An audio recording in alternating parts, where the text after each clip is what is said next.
केंद्र सरकार ने महाराष्ट्र के 2 शहरों औरंगाबाद और उस्मानाबाद का नाम बदलने की मंजूरी दे दी है। औरंगाबाद का नाम बदलकर छत्रपति संभाजीनगर और उस्मानाबाद का नाम धाराशिव किया जाएगा। महाराष्ट्र के उप मुख्यमंत्री देवेंद्र फडणवीस ने इस बारे में ट्वीट करके जानकारी दी है। महाराष्ट्र सरकार ने इन दोनों जिलों का नाम बदलने का फैसला लिया था और प्रस्ताव केंद्र को भेजा था।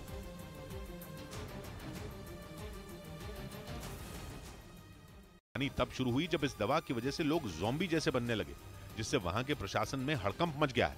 हालांकि अमेरिकी स्वास्थ्य विभाग इस दवा से बीमार हुए लोगों की देखरेख और इलाज में जुटा है। इधर राज्यसभा सांसद और उद्धव गुट के नेता संजय राउत पर 24 घंटे के अंदर दूसरी बार एफआईआर दर्ज करवाई गई। संजय राउत पर महाराष्ट्र के सीएम एकनाथ शिंदे के बेटे श्रीकांत शिंदे को बदनाम करने का आरोप लगाया गया और महाराष्ट्र के बीड में उनके खिलाफ दूसरी एफआईआर दर्ज करवाई गई। एक दिन पहले राउत के खिलाफ महाराष्ट्र के ठाणे में मामला दर्ज करवाया गया था। संजय राउत ने आरोप लगाया था कि सीएम एकनाथ शिंदे के बेटे श्रीकांत शिंदे ने उन्हें जान से मारने की सुपारी दी, जिसके खिलाफ 24 घंटे के अंदर राउत पर 2 मामले दर्ज करवाए गए। उधर बिहार में केंद्रीय गृह मंत्री अमित शाह के दौरे से पहले बिहार पुलिस ने अलर्ट जारी कर दिया। गृह मंत्री अमित शाह सुबह 11 बजे बिहार पहुंचेंगे। इसीलिए वहां गृह मंत्री अमित शाह के दौरे से पहले बिहार पुलिस ने अलर्ट जारी कर दिया। पटना और बेतिया समेत बगहा पुलिस के बड़े अधिकारियों को निर्देश दिया गया कि वहां अमित शाह के हेलीपैड के आसपास मजबूत बैरिकेडिंग की जाए।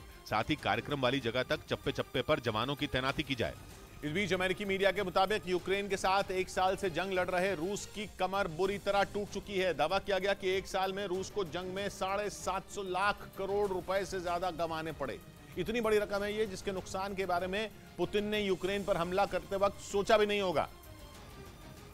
लेकिन 1 साल में ये पैसे उनके खजाने से भाप की तरह उड़ गए। पुतिन को खबर भी नहीं लगी और उनका खजाना खाली होने की कगार पर आ गया। क्योंकि 1 साल पहले 24 फरवरी के दिन जब रूस की सेना ने यूक्रेन पर हमला बोला था तो पुतिन ये मानकर चल रहे थे कि जंग तो बस कुछ दिनों की बात है। पुतिन का ये यकीन था कि यूक्रेन को झुकाने में उनकी ताकतवर फौज को ज्यादा दिन नहीं लगेंगे। लेकिन यूक्रेन पर हमले के बाद इसका ठीक उल्टा हुआ। रूस के देखते ही देखते यूक्रेन के साथ अमेरिका और यूरोप के देश खुलकर खड़े हो गए। उनकी मदद से यूक्रेन ने पुतिन की सेना को नाकों चने चबवा दिए और कुछ ही दिनों में जंग को खत्म करने का पुतिन का सपना चकनाचूर हो गया। लेकिन एक बार हमला करने के बाद वो अपने पैर पीछे खींचते भी तो कैसे खींचते, क्योंकि अगर वो ऐसा करते तो फिर पूरी दुनिया में उनकी भद्द पिट जाती और पूरी दुनिया में रूस की सेना के सबसे शक्तिशाली होने के उनके दावे की पोल खुल जाती। कहा जा रहा है कि इसी वजह से पुतिन ने जंग जीतने के लिए अपनी पूरी ताकत झोंक दी और जंग के 1 साल होने के बाद भी वो पीछे हटने को तैयार नहीं है। लेकिन अमेरिकी मीडिया के मुताबिक इस दौरान रूस को $9 ट्रिलियन यानी भारतीय रुपयों में करीब 750 लाख करोड़ रुपए का नुकसान हो गया।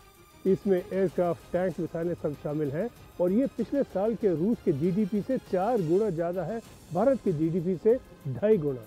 और पुतिन ने यही 750 लाख करोड़ रुपए की बड़ी रकम जंग की आग में झोंक दी।